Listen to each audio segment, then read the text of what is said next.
தன்னுடைய அந்த காதல் கோட்டை யாரோ சொல்றாங்க, இன்று வரை எத்தனையோ வருஷங்கள் ஆயிடுச்சு.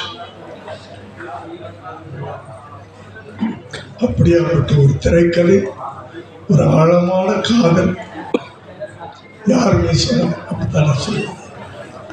அப்படியாப்பட்ட இயக்குனர் எனக்கு நல்ல ஞாபகம் இருக்கு. பிரசாந்த் லேப்ல ஒரு நாள் பண்ணி ஜெயிக்கு ஒரு படம் ஒன்று நினைச்சிருந்தேன். ஞாபகம் இருக்கு நினைக்கிறேன். அப்போ ரொம்ப பிஸியாக இருந்தார். அந்த வாய்ப்பும் அந்த குறிப்பிடையும் எங்களுக்கு கிடைக்கும். அப்படியாப்பட்ட அவருக்கு என்னுடைய வாழ்த்துக்கள், நன்றி. ஒரு ட்ரைலர் பார்க்கணும் சார், நல்லா இருக்கு.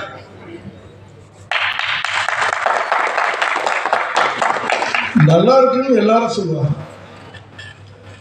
ஆனால் அந்த ட்ரைலரை பார்த்த உடனே யாருப்பா டைரக்டர்?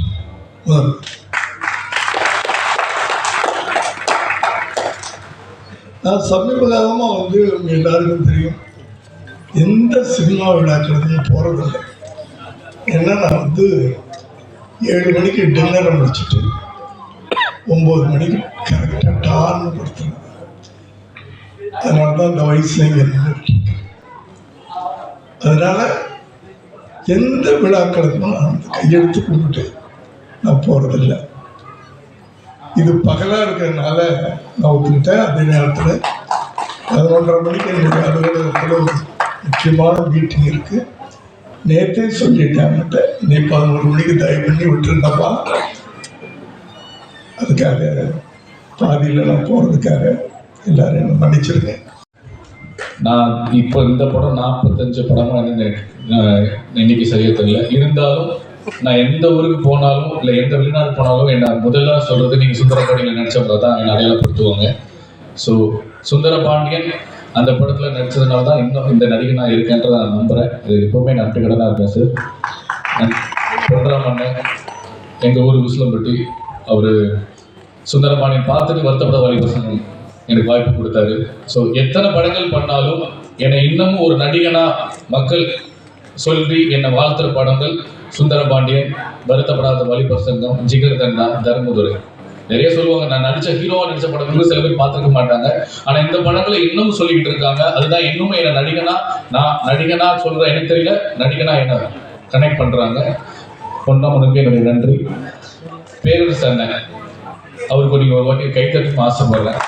ஆனா எந்த படம் ஆனாலும் யார் வந்தாலும் அவர் மதிச்சு கூப்பிட்டா அந்த படத்துக்காக பேசி சப்போர்ட் பண்ணிட்டு போறது, அது உயர்ந்த உள்ளம். அதுக்கு மாற்று கருத்தே கிடையாது. இயக்குநர்களுக்காக ஒரு மிகப்பெரிய தூண்கள்ல அவர் ஒரு மிகப்பெரிய தூண். இந்த இயக்குனருக்கும் ஒரு இயக்குனர் கார்டு வாங்கி கொடுக்கும் போது அவர்கிட்ட தான் போனோம். அண்ணன் ப்ரொடியூசர் சார் சொன்னோம், இன்னைக்கு இந்த ட்ரைலரை பார்த்து இந்த ட்ரைலர் நல்லா இருக்கு அப்படின்னு சொல்லி இந்த படத்தை வாங்கலாம்னு தோணுது, இந்த படத்தை பார்க்கலாம்னு தோணுது அப்படின்னா அது தோணலாம், அது ஈஸி. ஆனா இந்த படம் இப்படிதான் வரும் அப்படின்னு தெரிஞ்சு சொன்ன கதையை வச்சு விஷயத்தை வச்சு புரிஞ்சு ஒரு படத்தை தயாரிக்கிறதுக்கு வராது பாருங்க. அது எவ்வளவு ஒரு ஃபோர்காஸ்ட் திங்கிங் அந்த ப்ரொடியூசர். இந்த கதை மேல எவ்வளவு நம்பிக்கை இருக்கு. இப்போ அவர் ஒரு என்ன சொல்றது, கமர்ஷியல் ப்ரொஃபஷனல் ப்ரொடியூசர்ஸ் இருப்பாங்க.